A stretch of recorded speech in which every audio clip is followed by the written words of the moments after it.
अधरोपि वंशी हृदया में राधे, बट गए दोनों आधे आधे। हे राधा नागर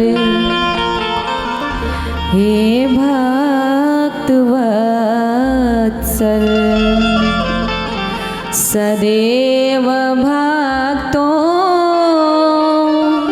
के काम साधे। जिनको जिनको अपना काम बनाना हो वो भगवान की कथा सुनने अवश्य आया करें, और जिन्हें काम नहीं बनाना है फिर तो उनसे तो कोई बात ही नहीं। और आपको बताया मैंने कथा में श्रवण कराया कि जब गोकर्ण जी महाराज ने कथा कराई ना अपने गांव में, तो पूरे गांव के लोग भगवान की कथा सुनने आते थे। और ऐसा नहीं था कि महाराज ने जाके सबको निमंत्रण दिया था कथा कि भैया मेरे यहाँ कथा हो रही है, ये समय है आप आना, बिल्कुल नहीं। तुरंत वक्ता मिल गए और कथा शुरू हो गई। निमंत्रण देने का समय कहाँ था उनके पास।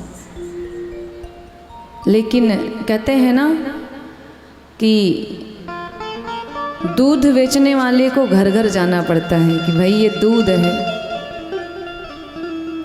और मदिरा बेचने वाले को कहीं जाना नहीं पड़ता। लोग भाग भाग के उसके ही दुकान पे जाके जहर लेते हैं और उसको पीते हैं। हम अक्सर बात करते हैं ना, समाज में हमें संस्कार लाना है, हमें अच्छाई दिखे संसार में, समाज में, ऐसा कुछ करें।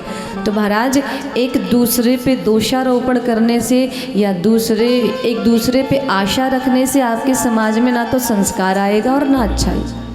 इसकी शुरुआत तो सबसे पहले हमें खुद से करनी पड़ेगी।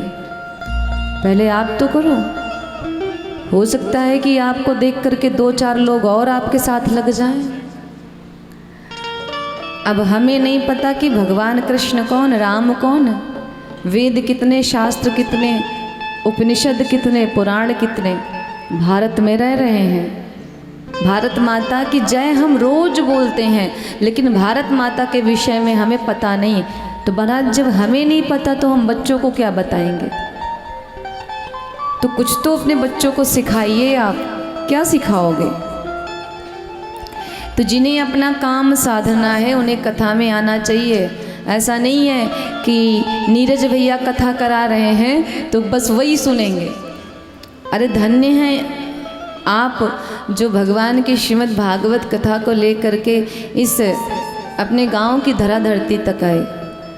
और इस कथा से केवल आपका उद्धार नहीं होगा कि अपने माता पिता को श्रवण करा रहे हो तो केवल आपके माता पिता का उद्धार होगा या आपका या आपके घर वालों का।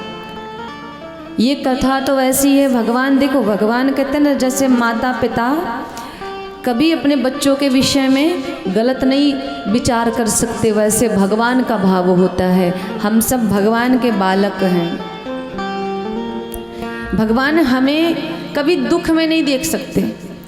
तो भगवान की कथा तो ऐसी पतित पावनी है महाराज कि आप अगर नहीं भी आ रहे हो, बैर भाव मन में धारण किए हो, तो भी यदि ये कथा आपके घर तक आपके कानों में पड़ रही है ना, तो भी भगवान आपके ऊपर कृपा ही करेंगे। और यदि आते हो तो कोई बात नहीं। और सबसे बड़ी बात की कहते हैं पृथ्वी कर्म प्रधान है, तो कर्म हमें अपना अच्छा बना के रखना चाहिए। कुछ समय अपने लिए निकालो। जिंदगी भर हम दूसरों के लिए जीते हैं। कोई एक व्यक्ति हाथ उठाए जो अपने लिए जी रहा हो, है कोई? जिंदगी भर तो दूसरों को अपना जीवन दे दिए, सोचते दूसरे के लिए हैं। धन भी दूसरे के लिए ही कमाते हैं। यदि अपने पेट की बात हो महाराज तो 2 रोटी तो कहीं से भी मिल जाएगी।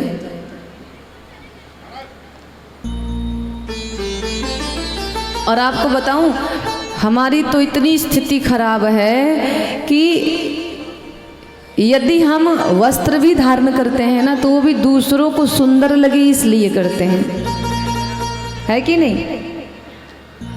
नहीं तो हम कुछ भी ऐसा ना पहन लें। हम एक कपड़ा पहनने से पहले कितनी बार सोचते हैं, उसको शीशे में जाके देखते हैं, हम अच्छे लग रहे हैं कि नहीं। अरे कोई देखेगा तो क्या कहेगा, कैसा पहन के आ गई। महाराज, अपनी प्रसन्नता के लिए कपड़े भी नहीं पहनते हम, कपड़े भी हम सामने वाले को अच्छे लगे इसलिए पहनते हैं। हम श्रृंगार भी करते हैं ना, तो सामने वाले को अच्छा लगूं इसलिए करते हैं, अपने लिए कौन करता है। तो कुछ समय ऐसा निकालो, प्रेम कर लो राम से। जिंदगी जब तक रहेगी फुर्सत न मिलेगी काम से, इसलिए थोड़ा सा समय निकालिए महाराज।